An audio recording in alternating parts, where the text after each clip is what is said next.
Om.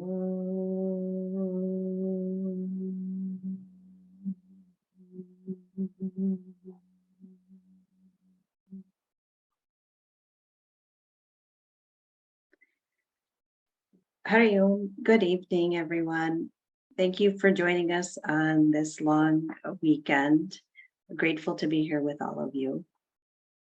Under the guidance of Vivekji, the Prthvi Sevasanga community began in January 2022 with the purpose of transforming our vision to care for our earth in a deeper, more impactful way. The flow of Prithvi Sevasanga follows the learn, engage, share, and transform, or LEST framework, where each month we learn about a topic.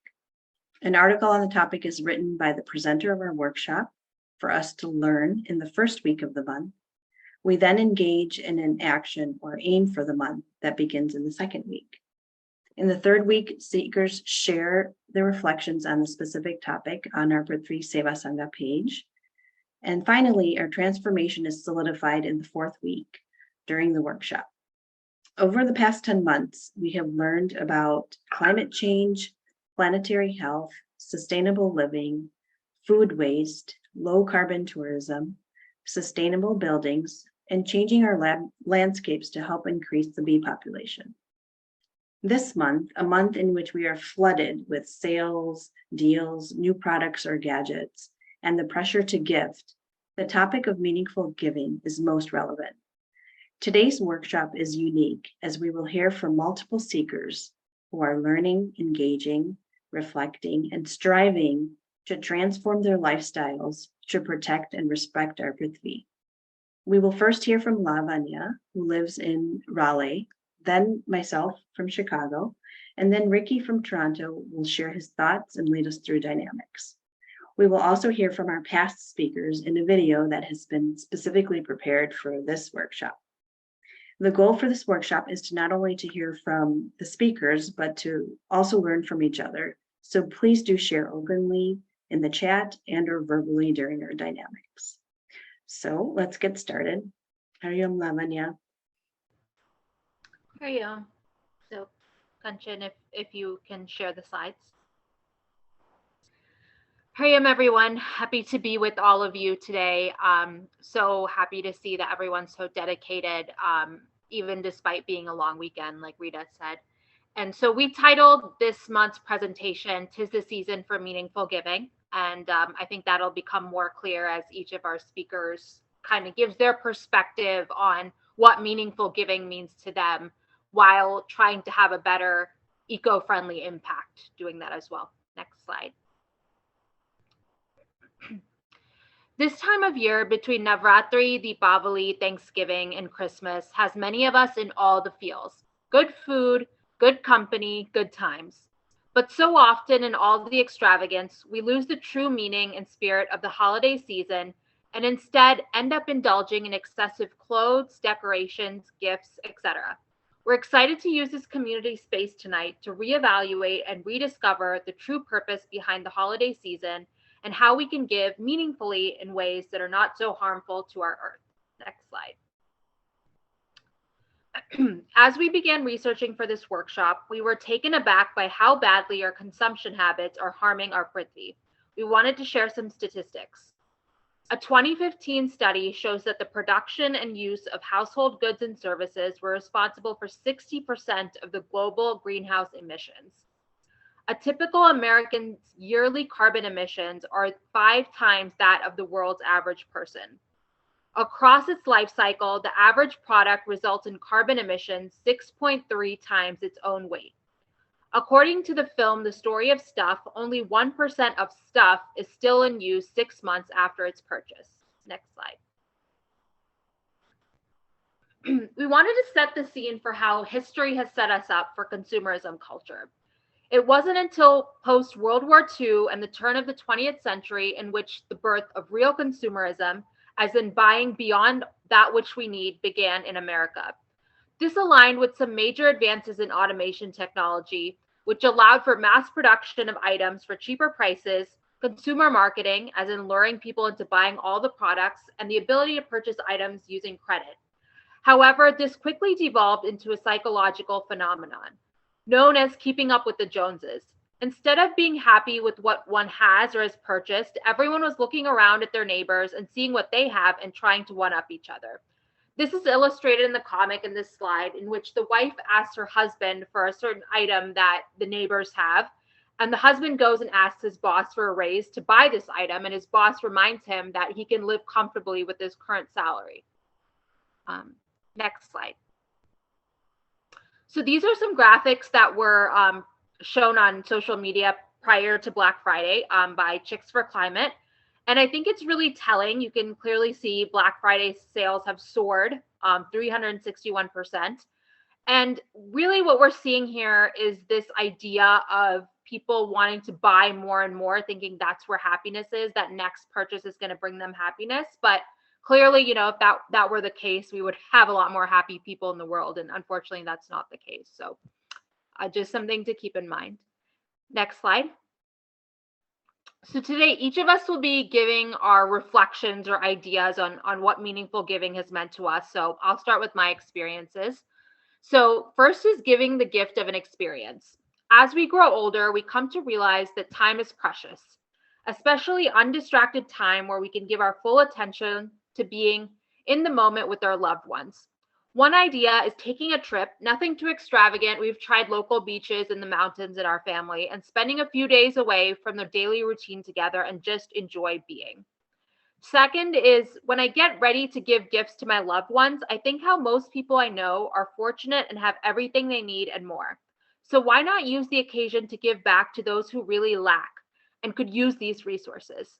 Donating to a charity of interest in the name of the person you're celebrating, perhaps. Third is, I think everyone recognizes the picture of Marie Kondo. What comes after the holidays? Sales. Or maybe I like something that I'm buying for a friend and I pick one up for myself unnecessarily. I've experimented with keeping a tracker of everything I buy that's non-essential beyond food or hygiene products and come back to it and look at my shopping trends and what I've actually used and appreciated versus what was just an impulse buy. Reflecting on, you know, am I really finding joy in that item, or was it just something I was buying to distract myself from something else going on? The last reflection I wanted to share is something Vivekji shared that resonated with me. The more stuff we own, the more we inevitably end up spending time and energy on decisions that don't matter. For example, if you have a vast wardrobe with multiple options for each occasion, it's hard to move beyond that and go deeper into reflecting. The more we simplify that which we have and is around us, the more we can focus our thoughts and decisions around the higher. Next, I'll give it to Rita to share her reflections. Thank you, Lavanya, for sharing those ideas. The statistics and history of consumerism you have shared are quite eye-opening. I would now like to move us into thinking a little deeper about what meaningful giving is. Over the past few weeks, reflections I have had on why we give are we give out of a feeling of gratitude for what we have received. We give because we want appreciation and recognition from others. We give out of obligation or out of tradition, like during the holidays. And then in the words of some youth, we give because it's fun. The next question is, what makes something meaningful? What is meaningful will be different depending on the person and their perspective and their values. And so it is extremely subjective. In our context today, the perspective is from that of a giver who is aligned with making giving less wasteful and less harmful to the environment. Of course, the recipient's inclinations and interests are an important component in ensuring that the gift will in fact be used and not wasted. The process is simpler when the recipient is aligned with the same values, but we know that won't always be the case. So, outside of gifting experiences like an escape room or creating video messages from friends and family or donating to a charity, what can we do when a material gift is involved? Next slide. Many of these R's may be familiar to you, and these suggestions work best when you plan well in advance, as they do require more time. Repairing can be done with many items, such as jewelry, watches, bicycles, clothing, shoes, furniture, and it can be done yourself or as a family if you have those skills, or by a local business. Going to a local business has the added benefit of supporting small businesses in your area, and it would require less of your time. If the job is done well, you can further support that business by referring friends and family and providing a good review online. Examples of repurposing include turning unwanted clothing or textiles into new items, such as scarves, pillowcases, table runners, even cloth bags, or for decorating. Another idea that I've seen is using old puzzle pieces to create artwork. These are just a few ideas, but for those of you who are familiar, Pinterest is a treasure trove of ideas for upcycling or repurposing. Now, with heirlooms, passing down items of sentimental and or monetary value can be especially meaningful. Some ideas include jewelry, clothing, books, journals, artwork, and even musical instruments that may hold a special meaning for the giver. Finally, thrifting is an interesting and important method to reducing waste. It can also save money. The reason I say interesting is because there are strong opinions on whether one would give or even accept an item that is used. Generally, I feel most are comfortable with used cars, furniture, appliances, and electronics. But what about clothing and toys? Would you be willing to give or accept these items as a Deepavali gift or holiday gift? I feel this requires quite a bit of reflection. So what if none of these ideas are an option, or there's little time to invest in these options? Next slide. So when we do decide to buy new, it can be done in a meaningful way by asking questions. Finding out where, how, who, and what made the product can help, as well as knowing what happens to it once it reaches an end of use. Does a company take it back? Is it made from materials that are easily broken down or easily recycled? These questions are often hard to answer, as there's not a single source we can refer to get all of this information. What we do have access to are labels and certification standards. There are a few examples listed here, like the B Corp certification, which signifies that a business has resolved to follow strict social environmental standards. We also have fair trade, which most of you have probably heard of. A few legitimate fair trade labels are listed here. And fair trade is a system of certification that aims to ensure a set of standards that are met in the production and supply of a product or ingredient.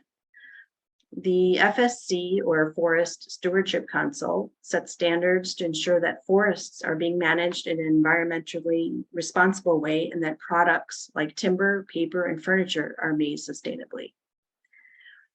The next is the cradle to cradle. These certified products are made using renewable resources and materials that are designed to break down naturally or be reused for other resources or products. Leaping Bunny is a certification of cosmetic companies. They ensure that these companies have not tested their products on animals during any stage of development, and their suppliers make the same pledge. And finally, the Global Organic Textile Standard that certification indicates a textile is certified organic and sustainably manufactured from start to finish. So when you do buy new, do take these factors into consideration. Ultimately, our choices do matter, so let's continue to work hard in making these choices meaningful. I would now like to invite Ricky to share his thoughts and give us more to reflect upon. Hariom, Ricky. Hariom Rita and Hariom everyone. So good to see all of you here today. It's been a long weekend. It's between the Black Friday and Cyber Monday, and so it means that many of you are taking time off your shopping right now to be here, or you've shopped enough and you're like, well, maybe it's time to rethink. So in either case, it's good to see you all here. Um, Let me start with a few jokes. Last Valentine's Day, um, I gave gifts to my wife with a lot of thought, but she somehow didn't like it. She was looking for something with diamonds, and I gave her a deck of cards. Um, or here's another one. What's a good gift to give to a family with kids? Uh, a broken drum. You just can't beat it. You get it?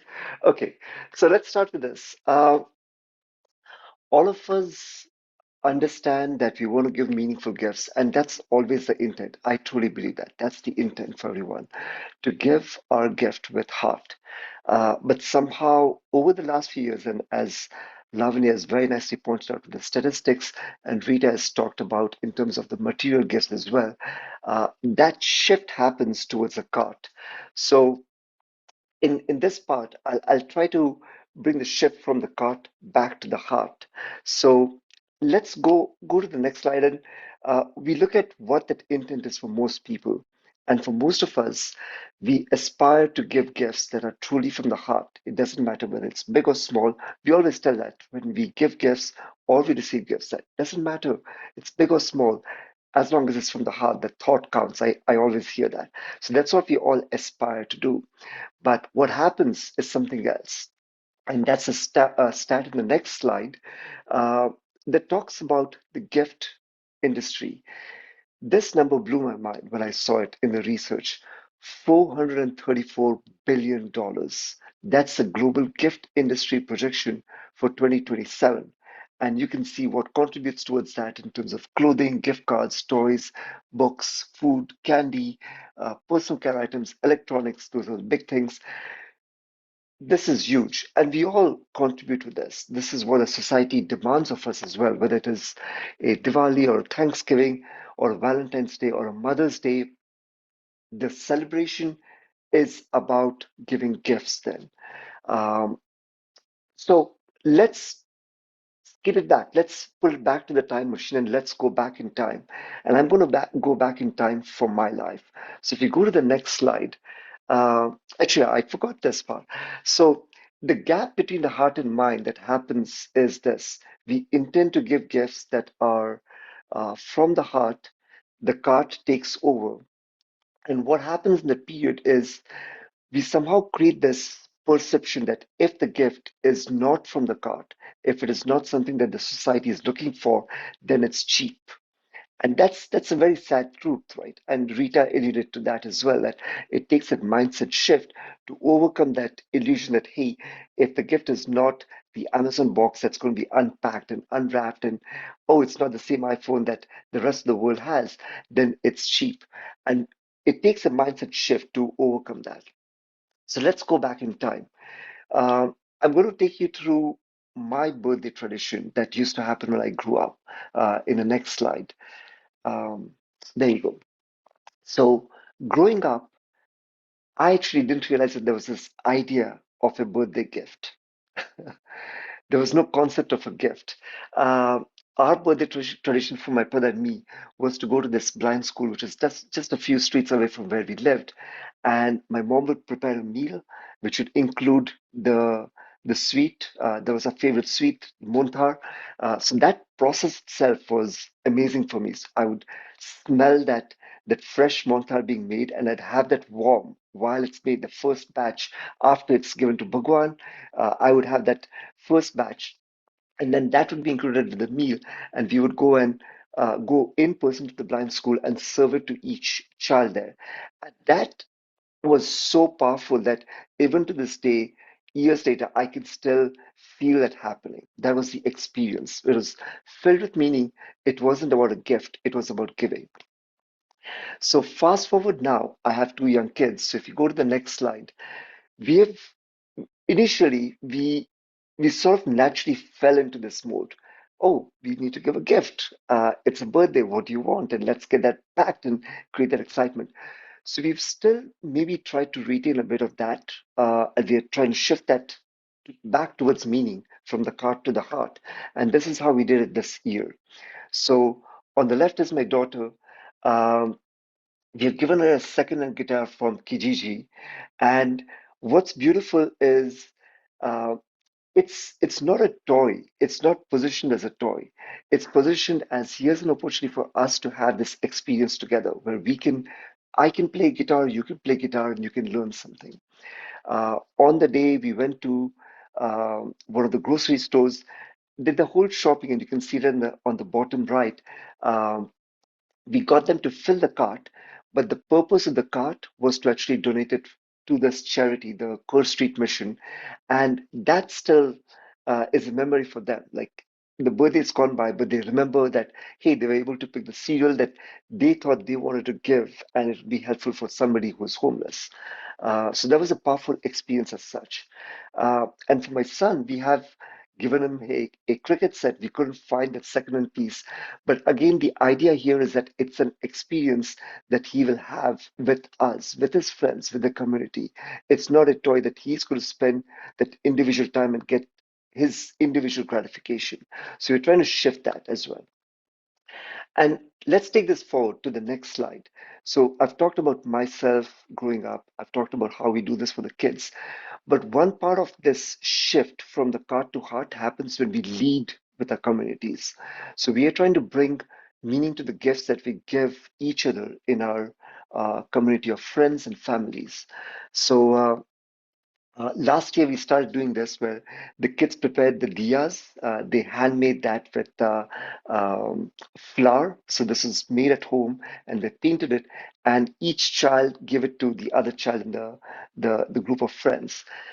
This year we actually did something that was a bit more practical, I guess. So we created a habit tracker, but there's a bit of my daughter in it. So if you see the drawing, that's actually Shiva's drawing where she is given a heart as part of the Diwali gift to everybody else. But you can see that in this gesture, it's less about the material gift, it's about potentially changing somebody's lives with that experience. Uh, Kanchan over here, her nephews and nieces have done this amazing gift this year where they've essentially reused material, packaged paper, previous magazines, etc., and created a coupon-like book. So that book contains experiences for age-appropriate activities for each child. So a lot of thought goes into place. So what I like with all of these ideas is it's not as simple as one click cart that creates a gift and goes somewhere else. There's actually some of the giver that goes into that gift, whether it is making the candle, making this tracker, or making that coupon book. And that's the key part. So let's bring this all together with the next slide. I'll present this not in the sense that there's a black and white and there's a right and a wrong.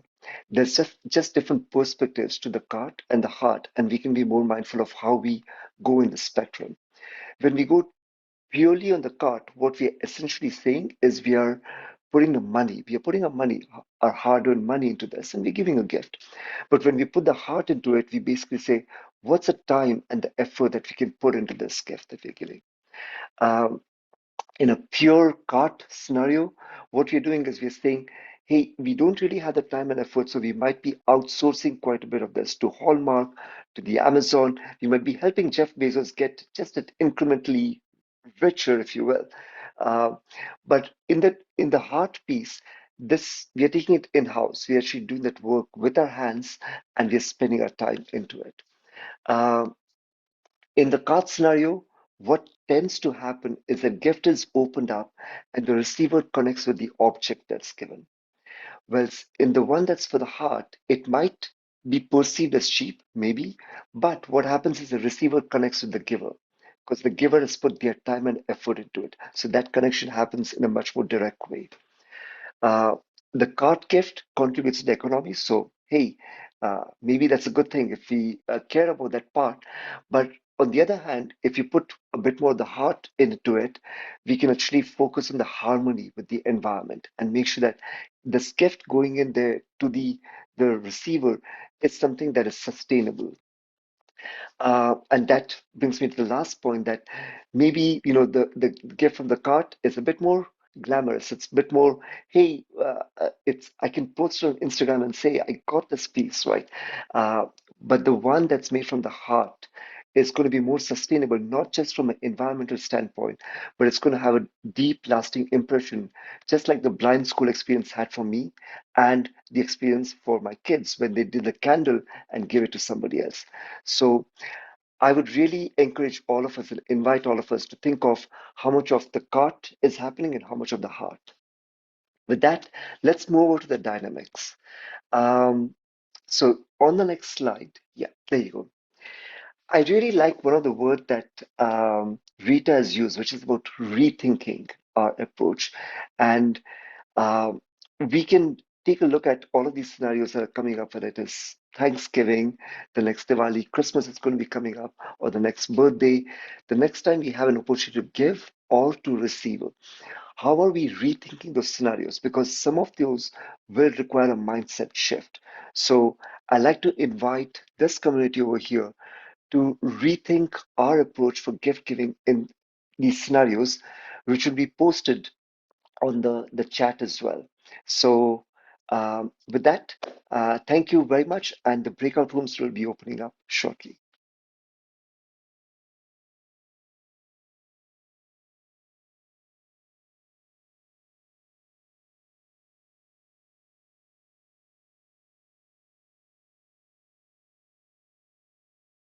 We are dying of suspense. I'm really curious to hear the answers of this or any reflections on this. Um, cool. So hopefully you had fun in the breakout room discussing this. So anyone from room one who can share what are the gifts that you're rethinking, the group was thinking in terms of the holiday shopping list? All right. So on our thing, I think we were 5 members, and all of us had gone for shopping during. Most of us had gone for shopping, but they rethought, and they hardly spent anything during the shopping. So that was a great thing. Cool. So there was no rethinking required. You already mastered that. It was hard, but everybody did a good job in rethinking and Good, not buying. Yeah. good. That's awesome. And Perfect. the second question was difficult. So because the kids are growing, our grandchildren are there, so there is more expectation from the children and grandchildren, especially older children. So to balance that was difficult, but still work in progress. And one of our group members shared that we teach them not to just buy for themselves or get things for themselves, but the entire family so that it gets distributed. Yeah. Very nice. That's a good share. Wonderful. We could just Um, do two. So that's you did more than expected. We were hoping for at least one per room, so that's great that you did two. Thank you very much, Swapnilaji. Um, we are going to keep this random. So room three. Anyone from room three? Howdy, Yeah, you can. everyone. My name is Hamza. I was in room 3 along with Deepalji, Revati and my mom, which was very special. We focused on scenario 3 about our own birthdays, and had a couple of different reflections. One was to encourage family and friends to do things that are, mutually beneficial, whether that's going and doing a puja together or having a nice experience together, and setting that expectation of like a mutually enjoyable, personally beneficial experience. We also talked about, especially for families with kids, encouraging like hugs and kisses as really valuable gifts, because they're so meaningful, and that's like very precious time. um, and then we also talked a bit about our culture and how in a lot of Indian cultures, especially, on your birthday, giving is more of the practice than getting.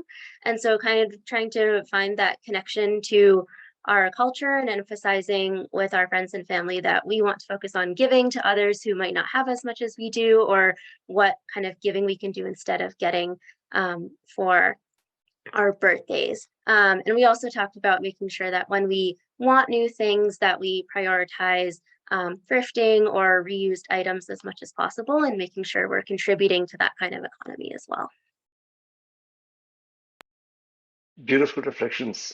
Thank you very much, Hamsa. Room 5. Anyone from room 5?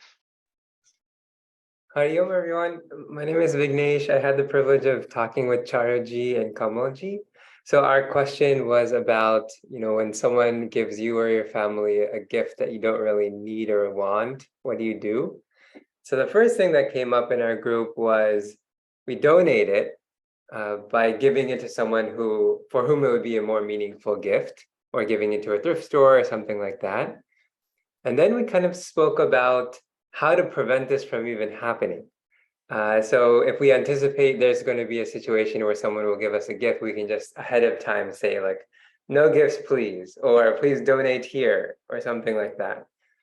Or we talked about some situations where we're with our family in India, and then they insist a lot, and like, if you don't take this, then I'm going to feel hurt. What do you do? And one idea was to give them a substitute option, to say like, oh, I don't think this will be a meaningful gift for me, but maybe you can give me this other thing, and the other thing could be a more environmentally friendly thing. So one example was, instead of the sari, could you give me homemade masala? And that's very digestible and friendly. Lovely ideas. Redirect that. That is, and I would definitely sign up for the masala as well. That's great ideas. Fantastic ideas. Thank you very much. We've got to room 135. What's next? Room 2. Let's swing over to room 2.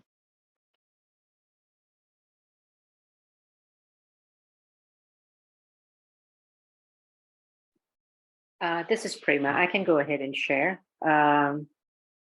So the question that we had was about if you have a child who is express an interest for one of these electronic gadgets, what are you going to gift, right? It's a very apt question for me because my boys are asking for one of these things. So one of the things, so from my husband's and my perspective, we have told them, one, it's one too expensive for kids of like 11 years old. So one, they can come up with a plan to start saving money to buy that, right? So they'll feel the effort that needs to go into it. In place, we are giving them a gift of a trip where we'll be meeting with the rest of the family, etc. We also had feedback on Vidyaji had mentioned about how, like for birthdays, what she had, and you have birthday parties and people bring in gifts that's not needed. So in place of that, ahead of time, stating that, bring, food items because we're going to donate to like the food bank. And then I think one of the other thought was during this discussion, we had the recertifiable electronics. So maybe opting for that rather than a brand new one. And I know it's really, the other Anjanaji had mentioned, especially being like a grandma, it's really hard when, your kids might be very strict with the children. So as a grandparent, you want to, indulge a little bit. So I think that's fair. At least that's my perspective. But maybe balance it out where you, like in our case, we take the boys, on their birthdays, we we buy breakfast, give it to the homeless people, and then you have your gift as well, right, to kind of balance it out. So those were some of the suggestions that we had. Hari Om. Lovely. Love the thinking there because a lot of these questions are not easy. It's not just simple to say that, and you have to go through the gray area as well. So lovely discussion there, Premaji. We could also ask Group 4 to share their insights on that scenario for. So our discussion was around gifting experiences. If that could be, I think one of the points which came up is we are so into giving something which someone likes or comparing gifts that this is, or trying to stay with the crowd basically, that we have to do it this way. But the other way we have to look at it was to encourage the child to know what the other child likes as experience. And if they're too small and shy, then perhaps we could actually call the parent up and ask them what experiences would their child would like, and that way spreading the message too. The other thought we had as an afterthought was, if we are throwing a party, we could ask for experiences, that these are the things we like, so that we are actually spreading the message amongst whoever that is and celebrating it. So we are not getting unnecessary gifts, those in both ways. And I think Praveen ji shared tree planting, which I thought was a great idea in that video. So something like those things would really become more like a viral thing. Thanks. Yeah, I think the theme has been the experiences. I feel those are probably more memorable. And then that ties into the meaningful aspect as well. Do you want to do the video first, Rita? Oh, yes. Let's share that video. Thanks, Country.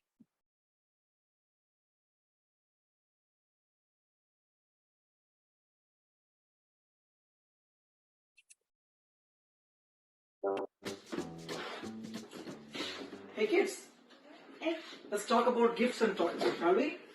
Okay. Alright. So, you know that you kids in the US make up just 3% of the world's kids. But you kids in the US consume more than 40% of all the toys in the world. What? Yep. So, Srishti, how many toys did you get as a gift for your last birthday? 3. 3? More like 30. Yeah. Yeah, you got 30 gifts for your last birthday. Alright. So how about for this birthday, we just give you one gift. What? One gift, yeah. But let's make it the best gift that you want. Tell me the one thing, the one gift that you really want to get. Roller skates. Roller skates? I like that. So your dad and mom and your friends will come together, get all their monies together, and buy you just one gift for the year. That'll be roller skates. Deal? Yeah. Awesome. Hello, screenager. 5 more minutes. Are you even listening to me? Listen to what? Do you want toys? Yeah, I guess. Yes, yeah. I know you're all Prthvi ambassadors. Yeah. So tell me an environmentally friendly gift that somebody can give you. Well, I mean, I would like something on my iPad, maybe a game subscription, or Game Pass, sorry, a TV show, a TV subscription, or a movie. A digital toy. Yeah. I like that idea. I know, I'm a genius. Hello, Mr. Red Sox. Hi. I know you're old enough that you probably don't need a toy. Yeah. Right, that's great. But I knew I that. still need a gift? You need a gift? Yeah. Okay. So what would be an environmentally conscious gift that somebody could give you? Maybe a baseball game? Or an amusement park? Maybe some kind of convention? Maybe a movie? Great. So you're saying instead of giving you a toy or a gift, a thing, we can make an experience where we can all go together for that experience. Awesome idea. I have an idea. How about we all go together as an experience for tree planting? Seriously? I think I'd rather stick to baseball.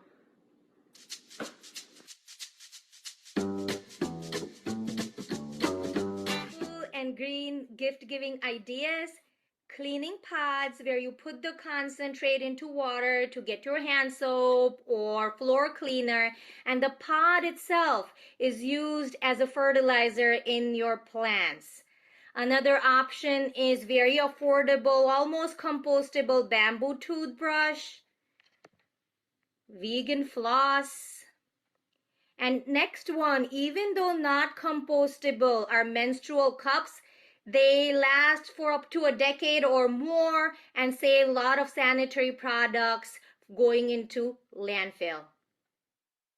Hariom everyone! Now that the holidays are approaching, we wanted to give you some gift ideas that are eco-friendly and won't hurt the environment. So first, we have our cotton produce bags. Now this is for the grocery store. If you don't want to use plastic, remember to get cotton and not polyester. Then we have our utensils. These are made out of bamboo. So we have our spoons, our forks, and our knives. So whenever you're going for takeout, remember to bring these in your car instead of getting plastic utensils from the restaurant. Then we have the steel container.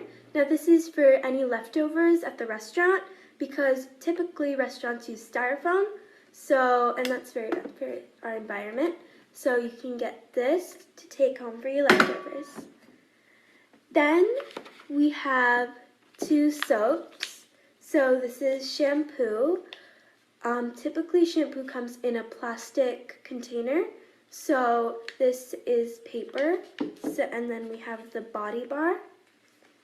And then finally we have our cream. Now you can get this at the farmer's market in this reusable glass container, and when you take it back, they refill it for you and you get more cream. So those are some holiday gift ideas, and we're hoping that you give them a try.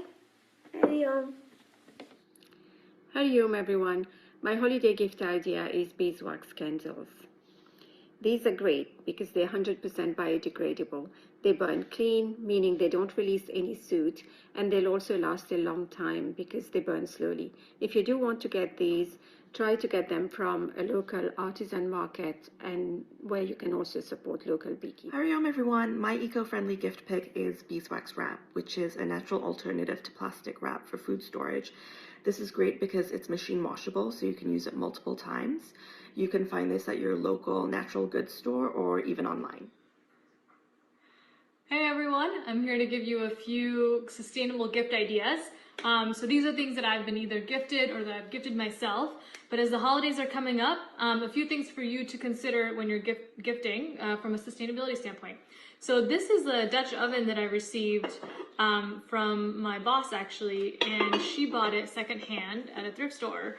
It's in perfect shape, it works great, and I just thought that was such a clever, neat idea, and she mailed it to me, but it's a great way to not buy anything new. I think one of the best things you can do is buy used. A few other ideas, you can give people plants. I think plants are a wonderful addition to any household. They're sustainable, they're eco-friendly, and I think they just look beautiful. And then finally, one other thing you can potentially give someone who's maybe interested in becoming more sustainable is reusable items. So I have a set of reusable cutlery. You can think about giving them reusable Ziploc bags, so not the single-use kind that people use, beeswax, things like that. So how do you get people to use less single-use plastics? And then lastly, one of the coolest ideas that I've heard of was one of my friends got married, and a gift that they received was actually, they were moving to a new city. One of their friends made them a list of 50 best things to do in the city that they were moving to. And I just thought that was a great idea. So give the gift of experience, less things, and if you have to buy something, think about how you could make it more sustainable. Thanks. Can you gift a cat? Hariom, what gift are you trying to give that your recipient does not have today and that they really, really need? I'll give you an idea. If you really care about climate change, one of the top reasons to avoid climate change is by educating children that don't have access to education. So link up with charities. A girl child, once she's educated, at least 12 years of education or more, she can give a better quality of life by moving up the economic value chain, but also by delaying birth, right? And thereby consuming less resources over time. So think about gifting education for a year, for 2 years, maybe 12 years to a girl child or any child with a charity of your choice. And if you really, really have to give a gift, think about gifting an experience. donating to your local institutions like art museums or science museums that promote STEM education, that enhance and enrich lives of our communities. Those are my ideas for gifting this holiday season. Thank you, and Hari Om. Hari Om, everyone. My name is Hamsa Ganapati, and I'm here today to offer some eco-friendly gift ideas, which are especially important coming up with the holiday season these next couple months. Now, there are tons of gifts that we give and get every year, but with climate change and the huge challenges that our Earth is facing, it's really important to think about things that we can give that help enrich the Earth and not extract from it. So a great idea if you're looking to give a gift could be to give a small plant like this, or to give someone some wildflower seeds. Mixed flowers that are appropriate for the region where you live can help improve habitats and freshen our air at home. But really, when you think about it, even these things come in plastic-coated containers like the sleeve or little plastic containers, which of course aren't ideal for the planet. So what can we do that's really perfect? Well, I think that one of the best things that we can always give is love.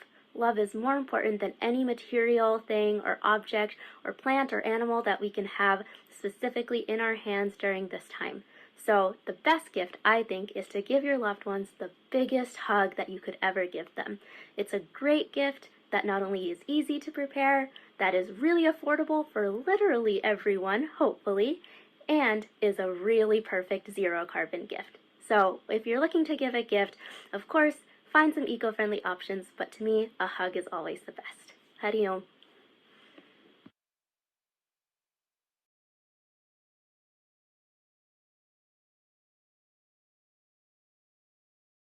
So we hope everyone enjoyed that video. Most of our speakers were able to share beautifully their thoughts and ideas. I think we'll be able to share that video and post that on our website for others to see and rewatch, and when they're looking for ideas in case they forget. So we'd just like to thank everybody for joining this evening. Just a reminder that we will have our next Prthvi Sevasanga workshop on December 25th. The topic is on, and this is the preview for everyone because we haven't quite announced it yet, but it's on ashram living and applying that to ourselves by Sumanji, who actually has lived in an ashram, and he's going to share his experiences with us and also share how he's doing that now that he's no longer living in an ashram. So look forward to seeing everyone next month, and thank you for joining, and we'll end with an Om. Om.